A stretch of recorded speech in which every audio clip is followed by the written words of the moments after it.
Hello, everyone. Susan Winter here, best-selling author, relationship expert. I have more interviews. I'm interviewing people that have a variety of topics that I like and some that I haven't covered. And today I have with me Damien Diecke. He's a head coach and founder of the School of Attraction and the Dangerous Man Retreat in Australia. And you're going to hear he's an Aussie when he starts talking. Damien has spoken at events in over 20 countries on a variety of topics, including dating, relationships, masculinity, gender, self-confidence, and more. Damien, welcome to the show today. I'm so happy to interview you. Thank you. Thanks for being here. I'm excited to be talking with you. Well, I was saying to Damien before we started recording that he was a pain because there were so many things I wanted to talk about. You have multiple topics that are interesting to me today. And I know that you have quite a bevy of work with men, but you also work with women. And so, independent of gender, why are we not finding love? Yeah, it's an interesting one. I mean, look, like you just said, this is such a long answer, so I'm kind of going to try to work through it piece, piece by piece. Some of the main reasons right now, like what's in our way externally and where we get in our own way. Yeah, so let's start with external because I think that's the easiest angle because I think most people will agree with what I have to say about external. I mean, there used to be a very simple system when it came to dating. Well, not simple, but much more simple than we have today. There were indicators that we were approachable, that we should be talked to. Right. There were expectations around society and when was an appropriate time to talk, who the type of people we should be dating, for right or wrong, but we had a basic set of rules, a basic set of principles. You had arranged or semi-arranged situations. So even in countries where we don't have arranged marriage, there were still some arrangements made, at least arrangements for introductions. And so what happened was, historically, first of all, it was men were told who we should be talking to when it was okay to talk to. So that was a thing that was established. Women were told how they could let a man know that he could talk to her, right? These rules were established. It didn't matter what culture we had. Mm-hmm. These things were set up. And the people that we talked to were much more likely to be they were much more likely to hold our set of morals in a huge range of matters in the world. Right? They were much more likely to be similar to us in more ways. Now, we live in a very multicultural society, and I'm not saying that's a bad thing. That's broadly a very good thing. Otherwise, we get stuck in very limited ways of living our lives. But the downside is that we are not, in our culture, we do not have an education about how to choose a good mate for ourselves. There's no guidelines. There's no way to understand.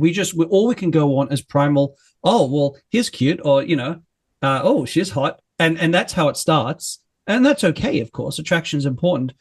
But we don't really know what we're seeking for to make sure we find a partner who's going to be compatible for us in a longer sense. There's no education that's provided at school. There's very little education that's provided by parents. Parents are always well-meaning, but the guidance they give us isn't always the most emotionally healthy space. Most people can't afford to have a therapist or some sort of therapy to support them along this journey. We certainly don't get that in our formative years when we're creating our dating patterns. So, and then we have, online dating, which now has made dating more toxic than ever. It has. You think? It's insidious, because it's damaging to the self-esteem of men and women in different ways. So, poor men, the average man just doesn't get matches. So the average man who's perfectly decent, perfectly dateable, is getting nothing in being told you're worthless. Right. But women on the flip side are ending up, because it's very hard, even when I coach women online, it's very hard to know who are the good guys and who are the players. Because the players have gotten really good at mimicking decent guys, especially online. Yes. It's very hard to pick. That is the game, isn't it? So the women are just being told, if not for sex, you're worthless. That's the broad definition of what they're receiving online, right? That's what and now this is particularly pernicious if you're an 18-year-old girl, woman, you're in that cusp. And that's the message you're being told. Oh, if you're not putting out, sweetheart, you don't really have value here. Right. And of course, young boys are not exactly nice about it either, right? They don't have the emotional maturity. They mature slower than the women. So they're not handling this well at all. And women, so both genders are being really badly hurt by online dating. And it's made everyone. The other thing, while we're talking about external factors, and then maybe you're welcome to put your thoughts in here as well, but there is also now more than I saw 16 years ago when I started my company coaching. There is this focus on red flags and perfection in a partner. And obviously, we need to know what we're not willing to put up with. But there's this notion that our partners are supposed to be perfect, and I'm good enough. I deserve perfect, and that's dangerous for happiness. Interesting. I think that the changes that I'm seeing, well, besides everything that you said in online, and the scammers are so good with these camps where they're forced to do this. I mean, it's amazing. Behind the scenes, the cartels that are handling this and the governments that are handling this as a form of income, it's quite extraordinary. But I think the unbelievable hope that people hold online, that it's like rolling the dice. It's like, maybe this time I'm going to win. And that person comes along after people have passed them by, or they have chatted them up and walked away. And then somebody actually acts interested. So I think we take this long, unattended collective hope and dream, and then we just foist it onto this person, hoping they're going to be the one, and get ourselves going down a fantasy trail. And on top of that, what I'm seeing nowadays, especially with my guys, we've got a whole different template because of Instagram. Now the girls have to be bloody gorgeous, unapproachably perfectly gorgeous. And materialism, like, I don't know what happened with the millennial culture that was all about authenticity. It's all about the Hermes bag, and you better fly me to Dubai, and I deserve this, and I'm a queen. And regular guys can't compete, so they go online. They're getting 6 likes in a month, so they go on these millionaire match things, and they've got to buy a trip in order to get a date with a girl that doesn't even want to date them, just wanted the trip. And it's just gotten so far from a relationship, I don't even know what to do anymore. With the both directions have gone nuts. Am I the only one seeing this, or do you see that in your practice as well? Yeah. It's a funny thing when you talk to the average woman. Women have it worse. When you talk to the average man, men have it worse. But as someone watching both sides, someone dealing with the crap that both sides serve up in their own ways, and the challenges, it is not clear who has it worse. I think to even ask that question is going down the wrong path, because it's the both suffering. It's double locking. If the women are only selling their youth and beauty, the men are only going to sell their power and status. It's a double lock. So you've got to. We've gone to something 100 years ago, and like what we tried to get out of this and get real. So that's the stuff on the outside, not to depress everybody, but we understand, we know what you're going through. We know that it's harder. And yet every day people find their way to love. Somehow they find their way to it. Yeah. So now let's talk about, and I've got good news, but let's just talk about the issues first. So what are the things inside ourselves that could get in our way from finding the love that is right for us? Yes, and this is really the area that interests me the most, because it's the part that I can affect change there. I can't change the external world. You can't change. Yeah, you know what I mean? We as individuals have no power over it, so I don't like to focus. Oh, I keep ranting, but it's true. Me, it's like when Nika barks at the Amazon guy. It's not going to do anything. She's 11 pounds. It makes me feel better. Yeah. So I know that you love this area. So, and I know there's a multitude of topics, but let's just start to unload some of them. Yeah. So I think the biggest, the obvious place to start, where everything often falls away from, is that we have a very strong habit of attracting and bringing into our lives the same kind of partner repeatedly. And that is based on an impulse, on an instinct, on an internal process that's happening. And that process isn't there to serve you, or it isn't necessarily self-serving or useful for you. So, we all know the story of if I were to use a stereotype, for example, there can be a woman who seems to date men who treat her awfully. And she doesn't like that. She does not deserve that. That is awful, right? But if you still put her in a room full of 199 good men and one asshole, like an asshole-seeking missile, it's amazing. She'll find him, right? She'll find him. Now, men are just as bad. I mean, we have our own, horrible situations that we seem to repeat over and over and over again. But it's not. And now here's the difficulty then. What we start to believe is, that's how all men are. That's how all women are. All women only want men who are over 6 foot. All women only want men because we find that, like we discover that, we see that. And when that's all we see, we assume that's all there is, right? All you see is all there is. But it's not true. It's a little bit like, have you ever, I mean, I'm sure you have, and I'm sure your audience has had this experience. You think you know what the average person is like until you get on a plane, right? When you get on a plane, there's a very large range of different people, right? Like a very obscurely odd. I don't know if I know a lot of people have this experience where you start to realize, oh, average is a little bit different to what my average is back home, to what I'm used to seeing. Okay. Average is quite different because even in your own country, everyone lives very differently, but you have your own little box with your own little type of people, with the type of people you tend to meet, the type of people you come across, and you assume that's average, that's normal. But it's not. It's not normal. It's not normal. And so that's difficult because then we get hang-ups and we think, well, all men are cheaters, or all women only want you for your money, and the second you lose your money or show vulnerability, they're out the door. And we start to have that story because that's what we've experienced. Now, often the experiences are poor excuses for what actually happened. So that's a separate issue we can go into. But that's the story that we know, and then that's what we perceive. And then we start to change our behaviors and become, oddly, to protect ourselves, we put up barriers and we become less and less dateable because we have to be less vulnerable to deal with the pain that's, of course, going to come to us. So men have to close up and not show emotions. Women have to be aware that the man's always likely to cheat.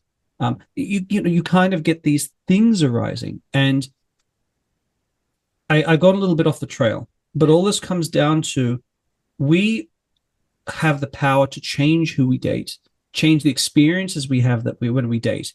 But a lot of that has to do with our own self-development, not where are all the good guys, because the good guys will magically appear, or the good women will magically appear when we do a certain amount of work on ourselves and deal with some things that are causing us to constantly fall into the same traps.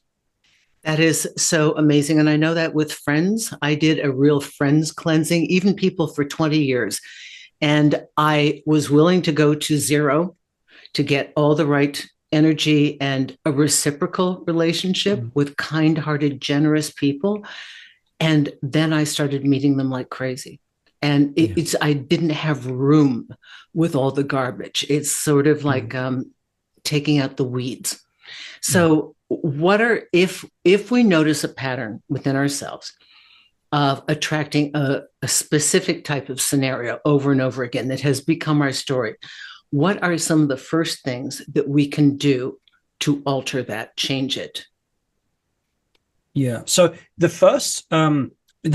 biggest, broadest, meanest brushstroke that you can take is to look at, how we experience and express our emotions. And what I mean by that, if we think of our emotions, you can kind of split our emotions. There's lots of ways to split them up. But if you split them up into two spectra, on one end of the spectrum, you've got your helpless emotions. I need support, sadness, depression, embarrassment, these feelings that cause us to want to hold on to people and be supported by them. At the other end of the spectrum, we have take action and fix this emotions, anger, frustration, sexual arousal, all those emotions are the ones that cause us to take action and do something to fix the situation. Now, one difficulty we have is that women are broadly taught that it's good for a woman to have the soft, helpless emotions, but don't be too bossy, don't be too action taking as a woman because that's not feminine. The men are taught the opposite on average. Right? Hey, it's okay to be angry and dominant and forceful. Oh, but don't be too sensitive and soft because that's a feminine thing, right? That makes you weak. And why it's dangerous, it's particularly dangerous because if you are stuck in any one end, so if you're only feeling like you can have helpless emotions or you can only have dominant emotions, you will be toxic because you have to try to take care of yourself one way. And if you can only access the helplessness, then you get a passive aggression and you get manipulation and if you can, and this isn't only, I know men who are stuck in the helplessness space and they do the same thing. It's not that women are only like this. It's so wait. Society tends to push us this way. I got to back up. Yes. If you're stuck in helpless victim, you will only attract a manipulator, an abuser. Yes. Yeah. Okay. So you recognize this. Are you saying then you need to absorb some of the other qualities? Yeah. So and the thing is that I'm not saying abuser, because abuser is what happens when if a man can only exhibit his emotions and take care of himself by being dominant and aggressive, because that's all he's allowed. He's not allowed to be. And you see that sometimes. You see that where a guy gets asked about something where, I mean, it could be a woman too, but I just use the stereotypes. If a man gets asked about something vulnerable, he can get angry back. That's his response. Don't ask me questions like, why would you blah, bother me with that stuff. It's the only emotion he's allowed. He's not allowed. He doesn't know how to access the soft stuff. So that's all he's got, right? So yes, that's when it becomes toxic. And it's not that I want you to, it's either side is not bad, because we often associate anger and these things with negative. Anger is very useful when we feel a little bit of anger and it causes us to set a boundary. Not a rude, not an aggressive, not a toxic, but a healthy boundary, right? So anger is a useful thing. It tells us, hey, this isn't a good thing. I don't want to keep experiencing this. Let's do something about it. But a lot of people will allow themselves to be pushed and pushed and pushed until they react aggressively, until they, they don't set the mild boundaries. Yeah. But yes, so to go back to what you're asking, for men and women, and I know men, I work with men who are, the stereotype nice guys. Right. Those are men who are stuck more in the softer. I know. Sweet. I love those guys. I know. Aggressive, assertive.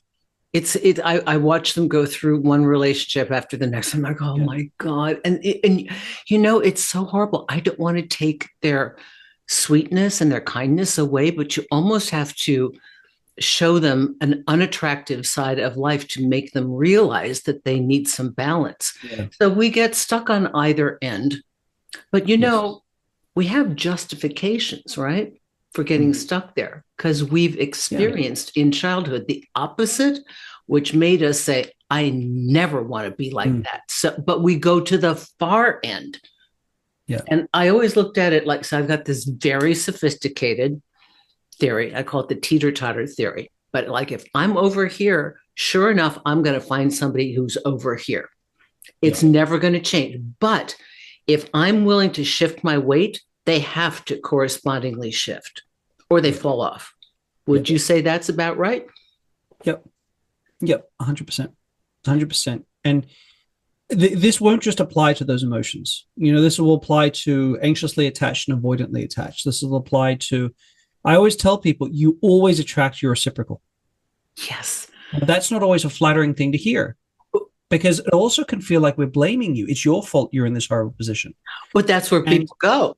When it's not working out and they're experiencing that other unmet side of themselves, they're first to attack because it's making their life so difficult because they want to stay. Well, it's unfair. It isn't fair that it should be like that, but fair and real are different things. And to me, it's often the difficult thing, and I see this come up a lot with online debates when different topics come up, but there is a world of difference between responsibility and deserving.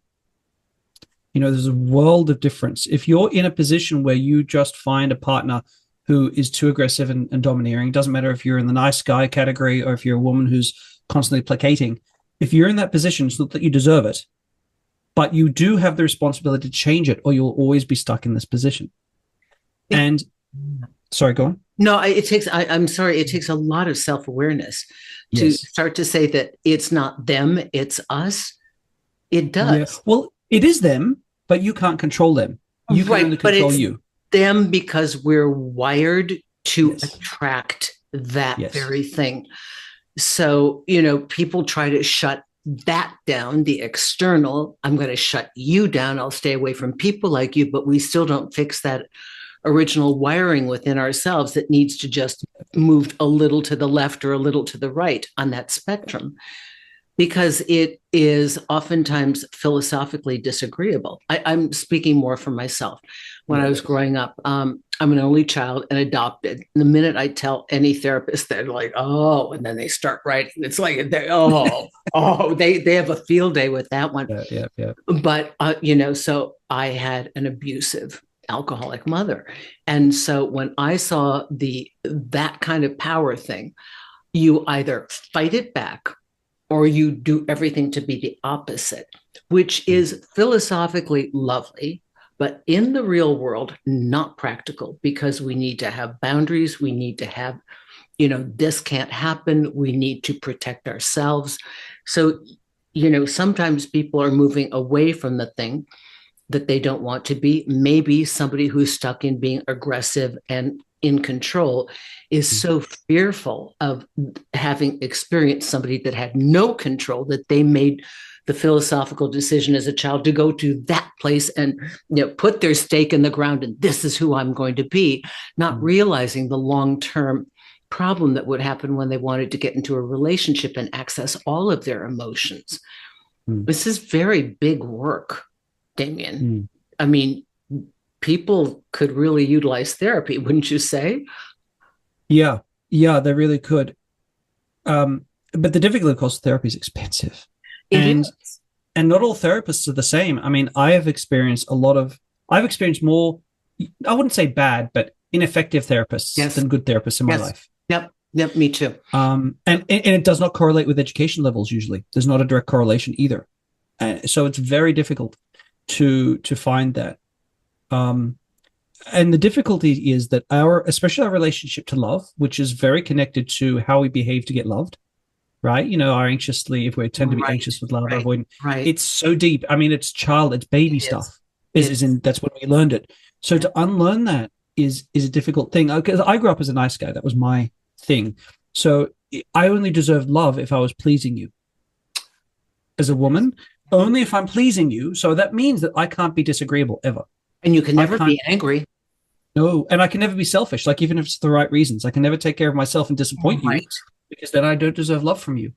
Or it's inconvenient for anybody else that you'd be thinking about yourself when it should be about them.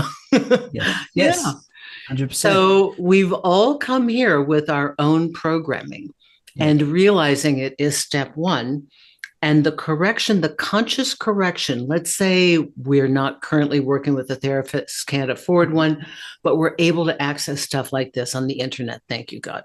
So what might be some basic steps upon first realizing that? So obviously it depends on, if I'm just talking about the spectrum of emotions is the one thing. I think it's quite a primary starting space.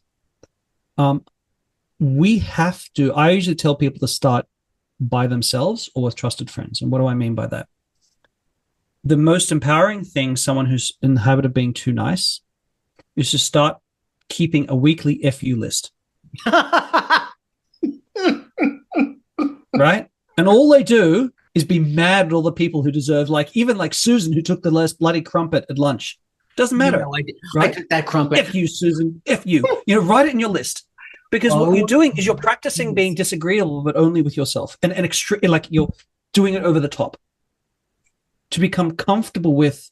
I deserve to be angry about that, even if it's reality. How angry are you going to be at Susan for taking the last crump at lunch? But it's a starting point. Does that make sense? Where you're starting to love this. I'd never heard this. Yeah, is this a Damien thing? Yeah, it's a Damien thing. I love this. I love that. We have so much recycled nonsense in our field. It is so beautiful to hear something fresh. Oh my God, that's great. The FU list. Got it. Okay. So every day we write our little FU list, and we write who the person is and what they did that irritated us, correct? Yeah, correct. Okay. To begin to experience the fact to have the right to be angry or to notice a boundary, correct? Yeah. Wow, that's great. Then I usually, because it's the ability to. So it's an interesting thing. This is what I do with in the men's groups that I run. You could do the same thing with women. It's just that most of my clients are men, and so that's who I work with, doing those events. But to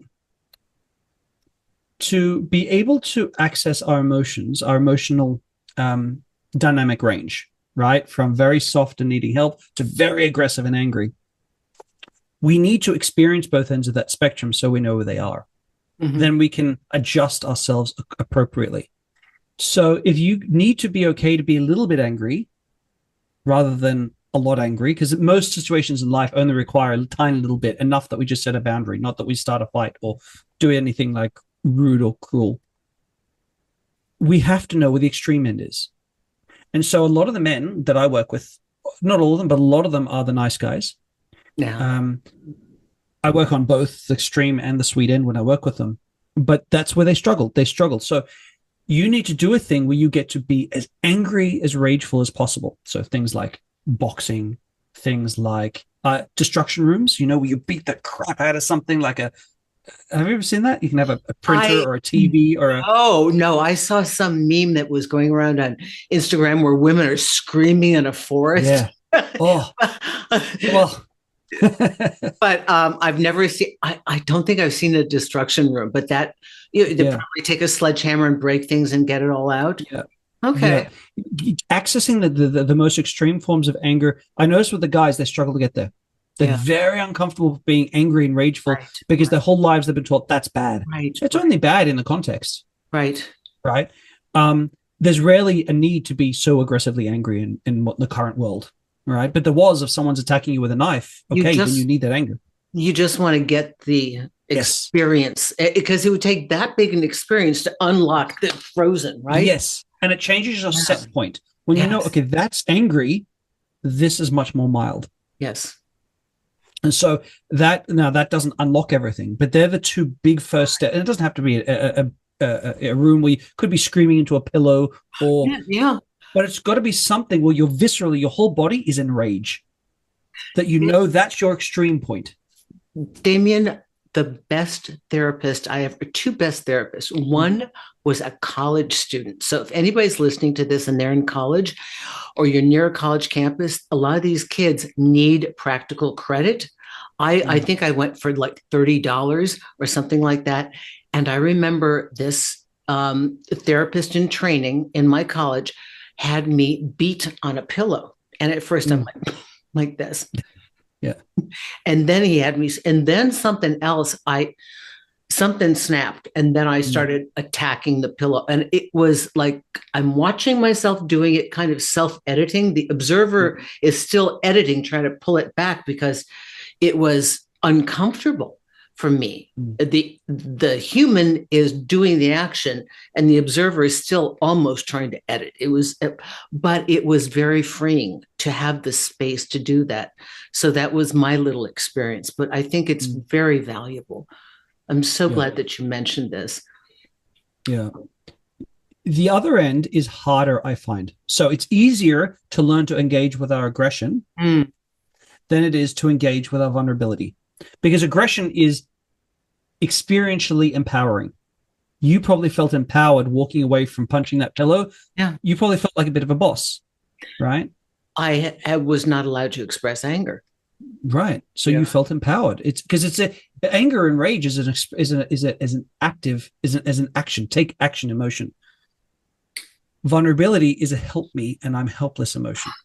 It's less empowering. So when you avoid it, it can be harder to embody. I think this is part of why men struggle more to grow sometimes than women do. Yeah. Not all the time. We both struggle in different ways, but in this, men struggle more because men tend to be more on the aggression side of the spectrum of that range of emotions. What might be a first step for a man who wants to regulate those emotions and add in some of the more what we call feminine emotions, but the softer side? Yeah. So, I always like to start with dealing with ourselves, like alone. I used to tell men, right? How have I most been hurt by people in my life? Like, start with that point. And it could be someone that made you angry because they hurt you. Doesn't matter. Doesn't have to be someone who made you cry, but it's when have I been hurt? And you try to work backwards in your life. Because the stuff that hurts you as an adult, that makes you angry. But as you go back, it's more trends towards sadness. So you work your way backwards in your life. I also, what I found very oddly useful I suppose I should put a caution here, but I don't know if it needs a caution, is using AI. Okay. AI is surprisingly good. If you talk to AI, you know what you need from it. In other words, I'd like to if you were to ask AI, I would like to be better at understanding my times when I feel hopeless and when I feel vulnerable. Wow. It will start to ask you questions. You would just say it. That's what I need from you. Ask me questions. Help me explore that side of myself. It will ask you things like, when were you most hurt? What's the earliest memory you have of being hurt and feeling helpless? It will ask you these questions that a therapist might ask as well. Right. But it can be self-directed. But the difficulty is a lot of men feel very uncomfortable with that. It is a very uncomfortable feeling because it's relinquishing control. I was thinking the same thing. And relinquishing control is not just women are allowed to be angry and still allowed to feel feminine, mostly in most cultures, but men are not so much allowed to feel vulnerable and feel masculine. And so it's not just relinquishing control, it's almost relinquishing your masculinity to do it. And it's part of my work, which is teaching, especially men, vulnerability is not weakness. And I have to teach it to women at times as well. Vulnerability is not weakness. There's a difference, right? You can be helpless, but vulnerability doesn't mean that you're helpless either, if that makes sense. But there's vulnerability is, sorry? But there's a blank space. We didn't ever craft this in for men. It's just like, this is masculine, and that's something you don't want, that you run away from. I don't even think men would know what that looks like. To still be powerful, in control of themselves, and yet to be softer. I don't know how many examples. Sometimes we see male characters on TV that are tough as hell. And when it comes to their family, their dog, whatever. Even John Wick had his dog. Exactly. Right? Love these. Yeah. So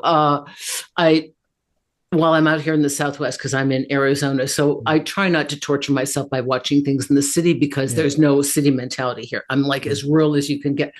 150 yards, I'm in the national forest. There's the Indian reservation right to the side of me. I mean, I'm way out here. So I'll watch like 1883 and 1923. And these guys are really honorable stand-up guys. And it's so lovely to see that. Can be ruthless, but can be tender, loving to the family, to the people. But we don't always have those examples in a family set. And sometimes it has been so inculcated and dominant culture. You got to be this. You got to be all that tough guy stuff. And I see it all the time in New York. And it's just like, oh my God.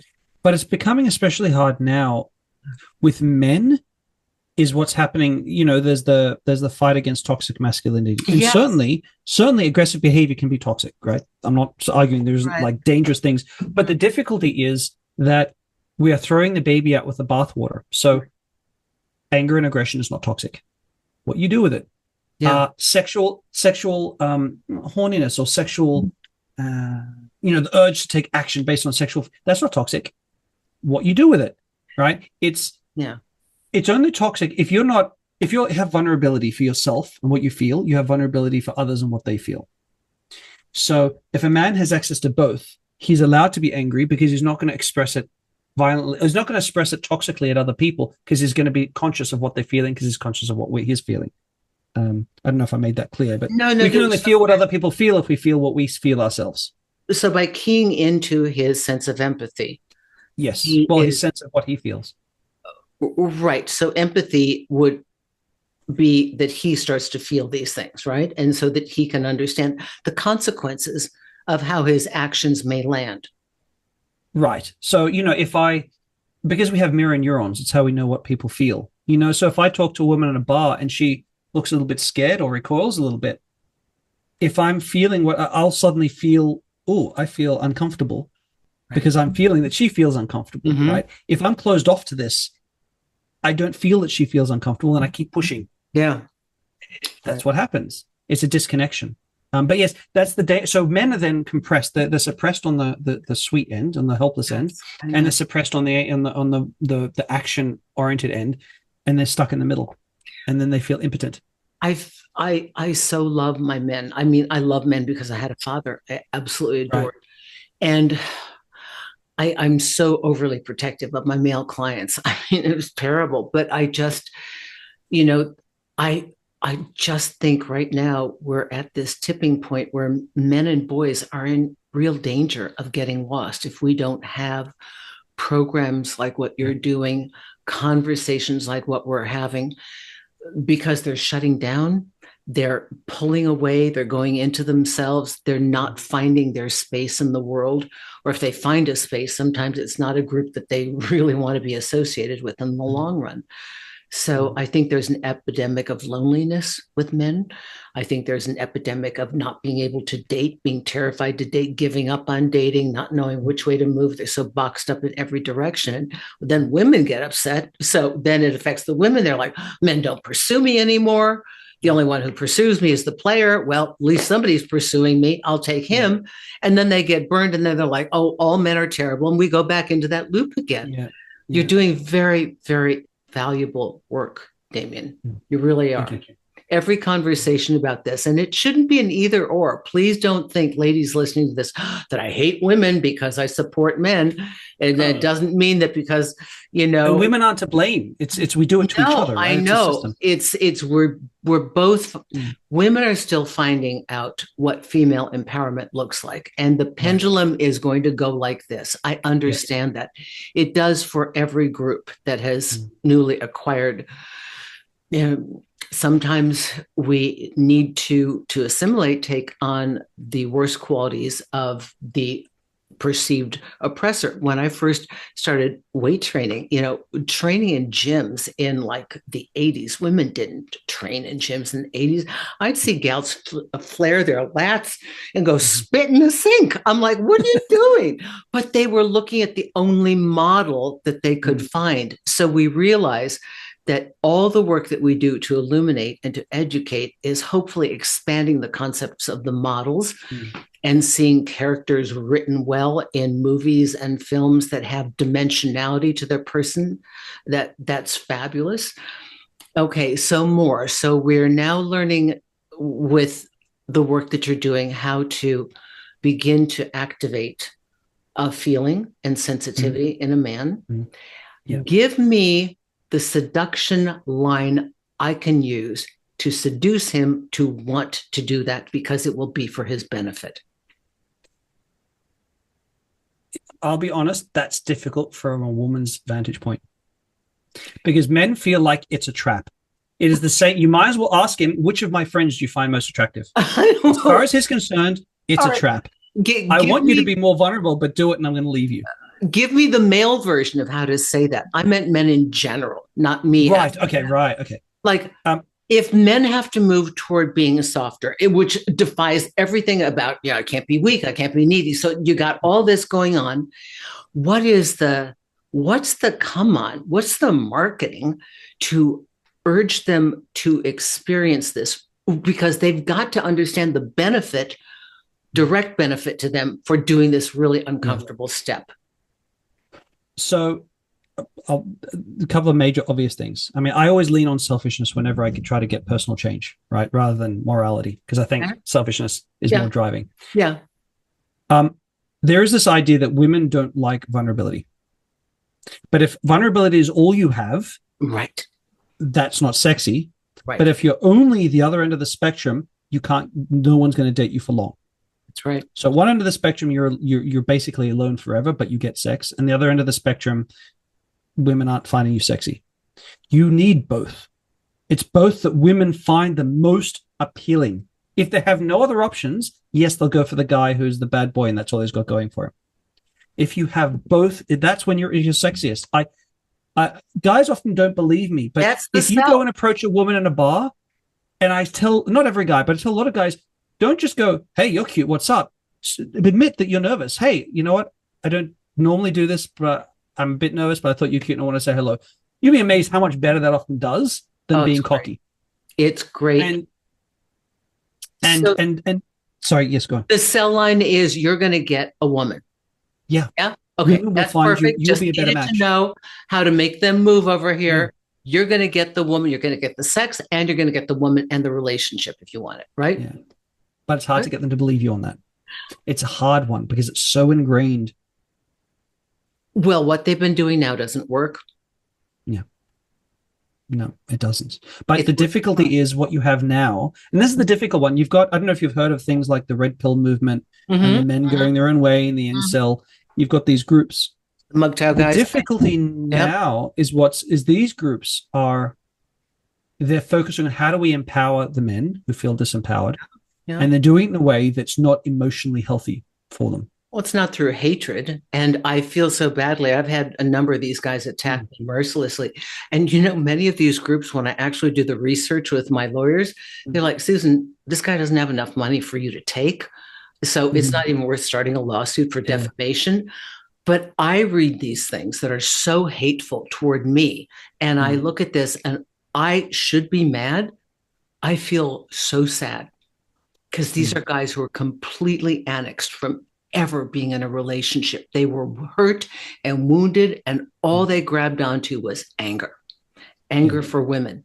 They're not going to get the love that they crave. They don't know why she divorced them. They haven't figured it out. They're stuck, and all they did was find a ringleader that's vicious.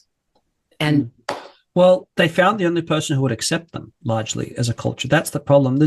Have you ever heard of Richard Reeves? No, I don't. He's fantastic. He's one of the few men who really fight for helping men in general. He's not anti-woman.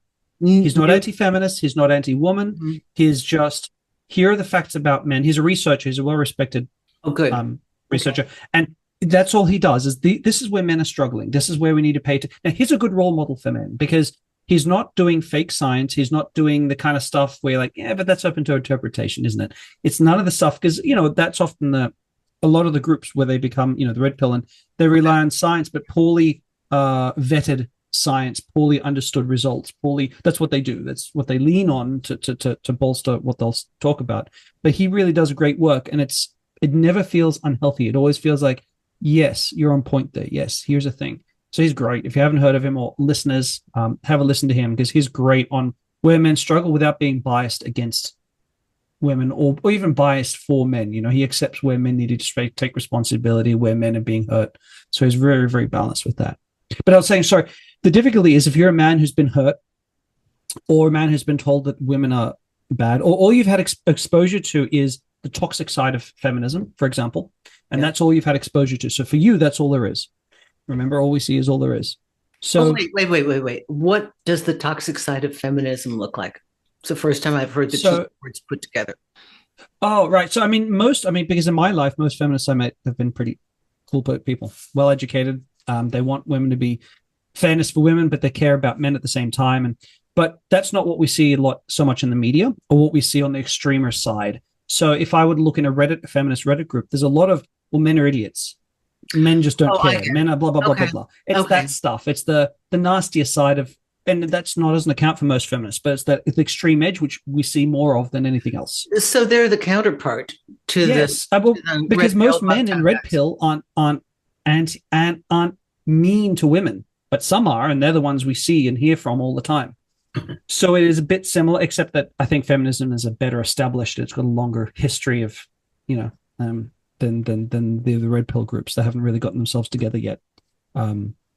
But anyway, I didn't want to get sidetracked there. Where was I going? I was saying that, yes. That's all they see. And then where can they turn? Who's going to tell them, I'll take care of you? Well, there isn't really anyone except for the people in these red pill groups, except for your, I can't think of it, Andrew Tate's. These people, they go, no, we accept you. Like, let me help. Let me offer support and help you be better. That's where else do you? So when I started dating coaching, that was a similar problem, which is why I got involved. Men were being told, if women aren't being attracted to you, it's because you have to treat them like crap, manipulate them, play head games with them, right? Make them feel smaller, and they'll date you, right? That's right. Now that's an empowering message because when you do that, you only target women who are anxiously attached, and they'll hold on to you and like, hey, I'm the man. But it's not healthy long term for you. You can't make a relationship out of it. I knew one of the original pickup artists. Right. Worked with him. Unloading psychological information in what I thought was the greatest 4-hour date I ever had in my life, not knowing how it was going to be used. But these guys, once they get a little taste of having some sex, okay, I understand that. You can't turn that thing around, because the woman who bites the bait for game only wants game. She's not at the maturity level that she would have. So you can't switch. That you can't turn that thing around. That's what I tell all my clients. It's like, you can do that, but then you can't get the women you actually want. Oh, and forget one moment of being soft or tender. The minute you actually show another side of yourself, you start to have feelings for her, she's no longer attracted to you. So this is really, really, God, this is great information. I know. So let's talk about how you teach no game. Sure. So, I mean, it's really quite simple. If you know, because women will often challenge me, go, you teach men to do this. I'll say, well, think about this. If you walk into a bar, I just use bar as an example. Could be a house party, could be, and a man comes and talks to you, and he is funny. He actually tries to get to know you and connect with you as a person. He's not awkward. He doesn't make you feel uncomfortable or awkward. Just that.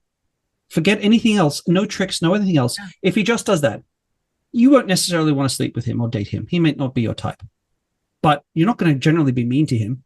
You'll have a decent chat with him. Right. And if he, understand as a woman, if he does that and talks to a number of women, he's going to find women who will like him. A simple set of skills. And that's not all that I teach, but it's the simplest way to think of it is you're just being you, but learning to be charming in public. And every woman won't want you as you being charming, but you learn that women don't just like one type of man. They're very varied with the kinds of men they like, right? And you need to learn what types of women like men like me, and what do I have to offer? What's cute or sexy about me, right? Don't copy Damien. Damien's a different person with a different taste in women from whoever I'm coaching. But learn, what is it? What type of women like me? What type of women do I best click with, right? And have the most fun with? Because if it's not fun, you can forget it. If you're not having fun, forget it. And if she's not having fun, she's not the right girl for you. And it's really learning that.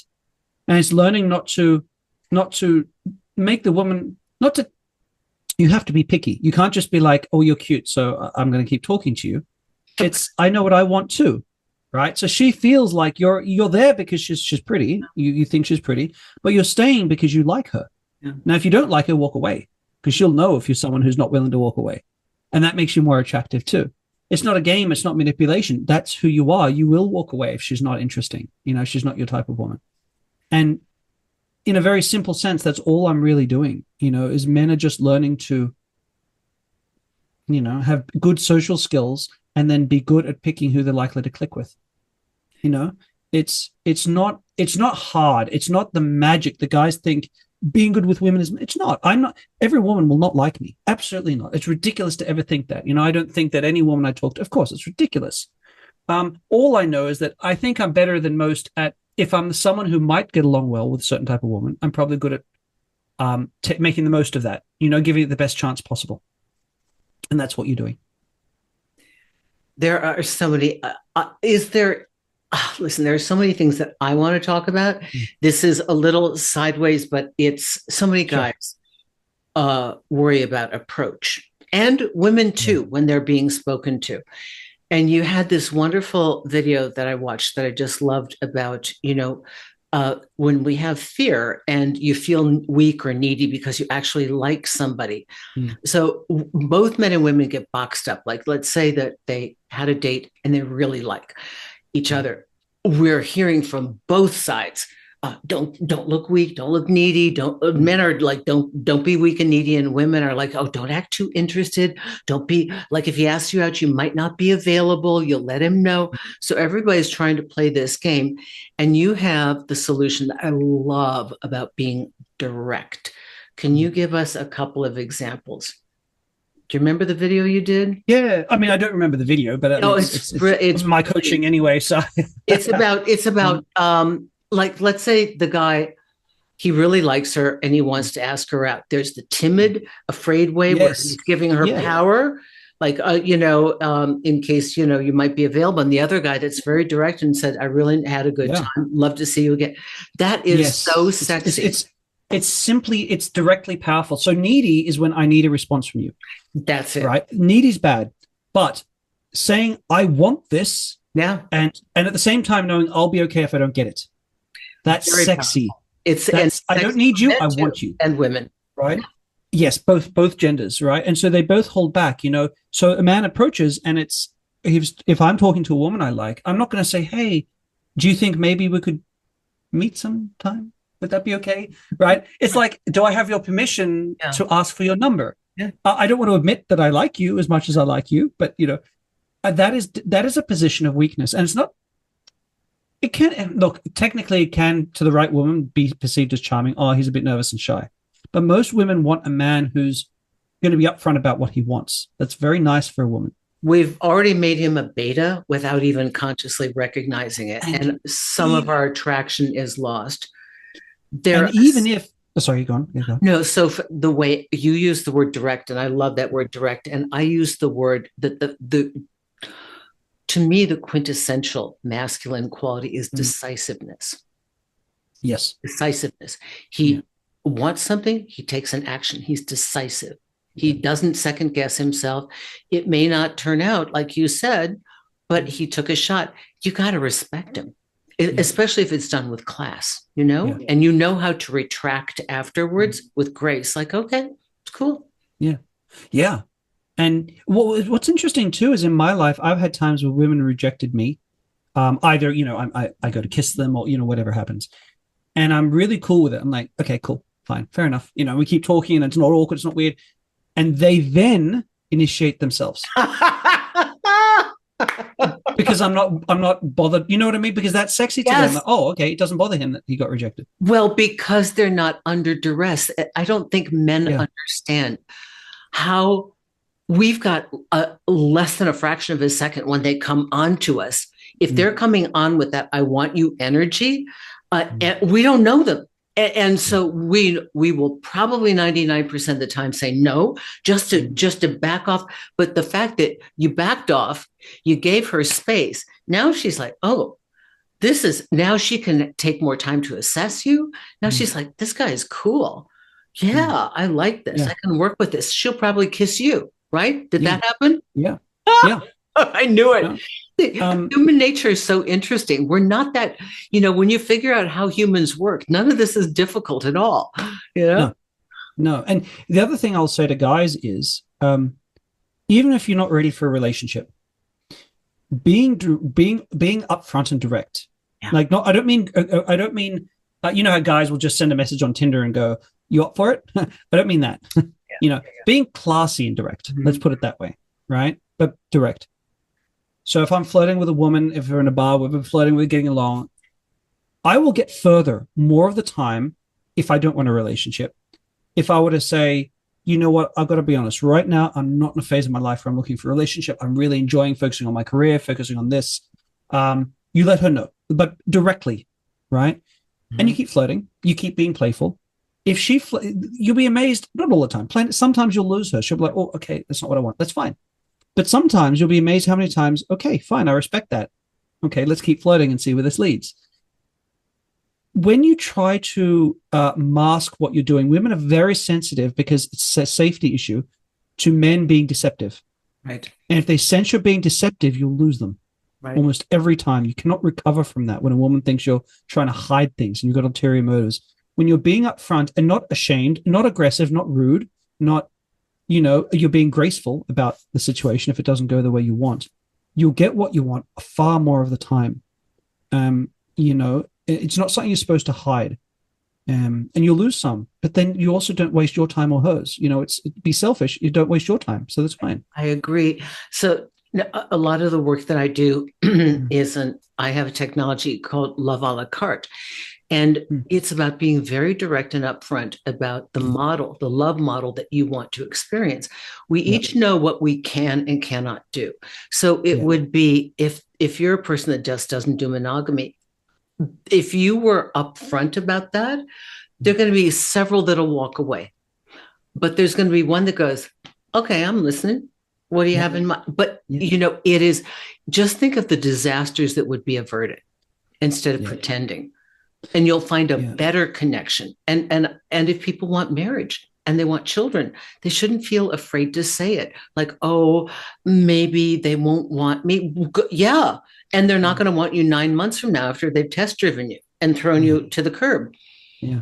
So I think the honesty really can empower us, as long as we're willing to understand that honesty has consequences, because it cuts through who wants what we want and who wants it with us. And I think that's great, especially also for women, because women are often frightened. If they say that, they'll frighten the man off. Well, but it's meant to. It's meant to frighten the wrong guys off. Exactly. But we're told we have to be coy and we have to be mysterious. And it's very hard to build a relationship. You can build a fantasy around that, but God forbid the day she's got a pimple center on her nose. She's no longer perfect. Yeah, yeah. You know, you're not talking about humans then. You're talking about imaginary people. Yeah. Yeah. And so it's big. I mean, it's true. Like, so, you know, I've had times when I was younger. I'm with my partner now. We've been together for 2 years. When we met, we both made clear we wanted a relationship, a long-term relationship, want to look at thinking about a family. But when I was younger, that wasn't what I was looking for, you know?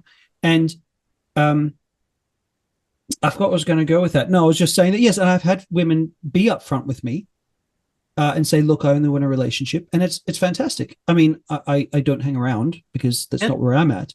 Right. But it's great, you know, and I think that scare away is the wrong thing. I think a lot of women, they're taught not to be too abrasive, you know, be sweet, be nice. And it means no boundaries. And it's awful for young girls to grow up that way, you know, because I think my belief is if you look hormonally, women are likely to already be more conscious of the feelings of others than men as a baseline, because testosterone tends to make us a little bit emotion blind, but not a lot, but just a little. So you'd always expect that women would be more sensitive. So to then not give them the training to set boundaries is dangerous to do to young girls.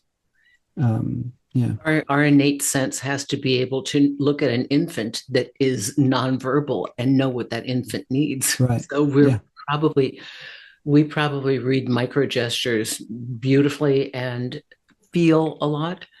So you're right. You can't fool. Well, you can fool people who desire to be fooled. And that's if we get caught up in the belief that it is wanted to believe, you know. Yeah. Have you ever heard of a TV show called Married at First Sight? I have. I don't know. It's in Australia. Anybody with any money in the bank would want that, but you know, I mean, it's technically not a legal marriage because there has to be by law a 1 month thing. So it's technically not a legal marriage, not a legally binding marriage. It's more a ceremonial marriage than a legal marriage. Because I'm like, I would have a prenup from here. Oh, that'd be scary, right? But it's just it's amazing when you watch them. It's amazing because you see so many examples of women do it more than the men, but men do it sometimes too, where you just see this. She knows he's wrong for her, but he's cute, and she'd like to try to hope that he'll become right for her. And you see this, and you're watching it going, what are you doing? Which is why people watch it, of course. But it's easy to spot in other people and harder to spot in ourselves. Of course, that's the tragedy of being human. But you see that. It's just so common that people, we like you just said, we will allow ourselves to be deceived. If we want to be deceived, we'll allow it to happen. And men and women both do it. I've done it. Been in bad relationships as a result. Everyone's been in the trap. Mm-hmm. Mm-hmm. So if we are looking to find love, we've now uncovered, we've looked at the externals. We've seen through that game. We have looked at perhaps our imbalance and learned what we need to do. So what would be some other ways to really prime and we've learned to be honest and direct and have boundaries. Are there any other things that we need to look at to allow that person to enter our life because we've sorted ourselves? There's one other big one, because, you know, when we talked about we're going to talk today, I was thinking, what do I really want to mention? And I mentioned it a little bit in the beginning, which is this idea of that the person is supposed to be perfect. Yeah. And it's a tricky one because it's perfectly reasonable to have red flags or just things we don't want to deal with.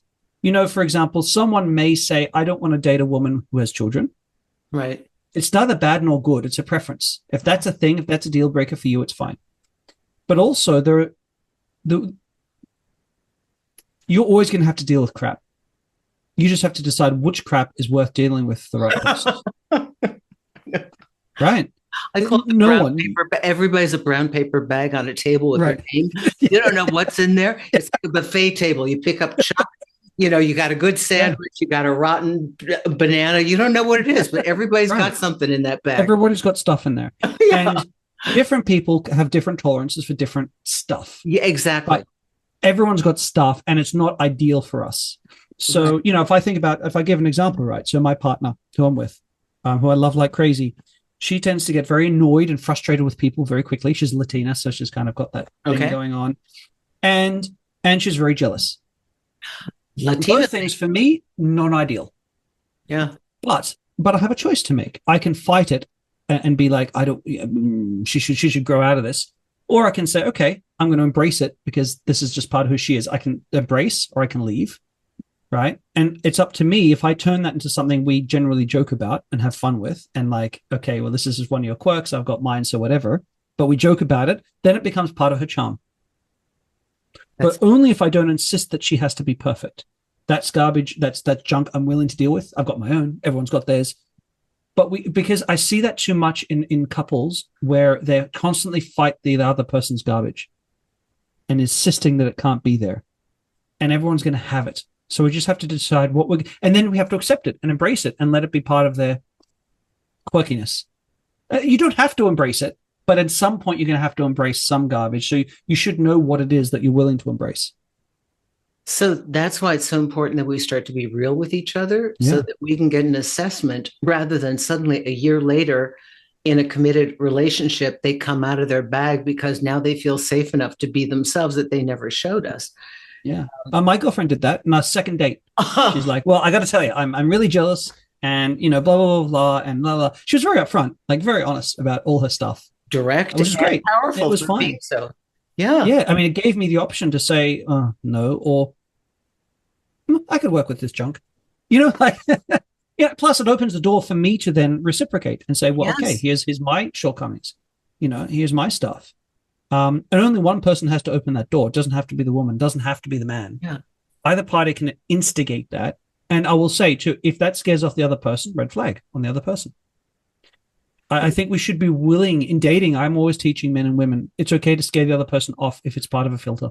That was my keyword for last year, like filter, because when we let everybody in, that's time in our lives. And then we figure out in the relationship, that we can't tolerate this, but we never did the checking to begin with when our minds were still with us, our minds and bodies were together because we had that little bit of distance.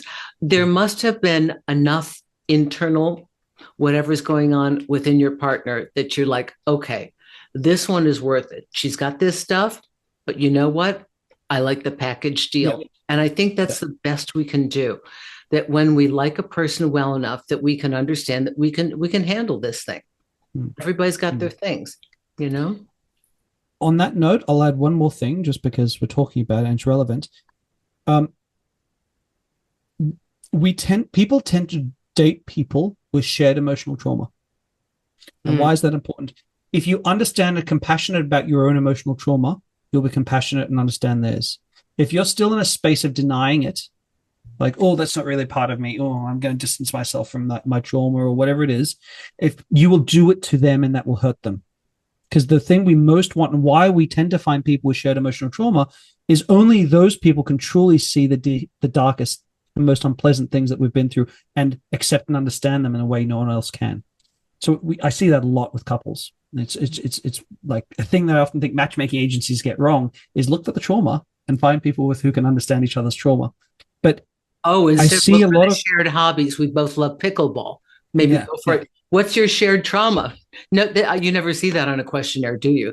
Right. No, you never see that. And it's hard. It's a very confronting thing to say put in a questionnaire.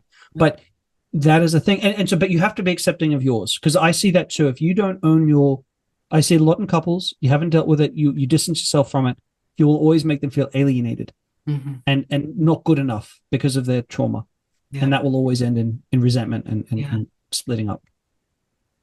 Oh, this is brilliant. Listen, for those of you that are listening on the Susan Winter Show, all the information is going to be in the show notes and all the links where they can reach you. Damien, because you have wonderful, you've really just got incredible content here. You're on Instagram, you've got a podcast, and on YouTube, and he shoots in high def. Yes, I do. Very specific about shooting in high def.